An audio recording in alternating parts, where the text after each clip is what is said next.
মেয়ের প্রথম অনুষ্ঠান বলে কথা। প্ল্যান ছিল শুধুই মুখে প্রসাদ, কিন্তু মনের কোণে কি আর সাধারণের মন ভরে? বংশপ্রদীপের প্রথম উৎসব, তাই ছোটখাটো কোনো ছাড় দেওয়ার প্রশ্নই ওঠে না। যেমন কথা তেমনই কাজ। আত্মীয় স্বজনদের নিমন্ত্রণ জানানো হলো, আর রাজকীয় আয়োজনের ভার নিলাম নিজের কাঁধেই।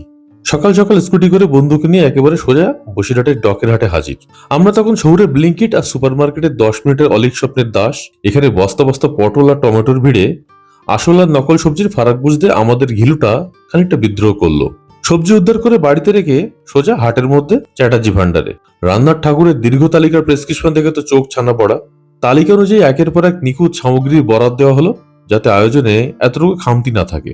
প্যাকিং এর ফাঁকে একটু জিরিয়ে নেওয়ার বাহানা। হাটের মধ্যে মহাদেবের স্পেশাল ঘুগনি আর ধোয়া ওঠা গরম চা।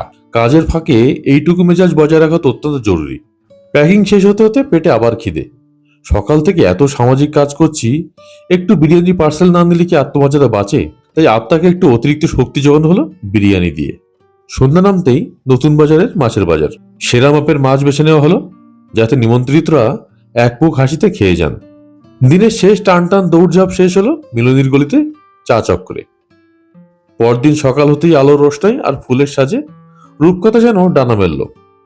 সাজসজ্জার মধ্যেই ফুটে উঠল আমাদের সমস্ত আবেগ আর আনন্দ।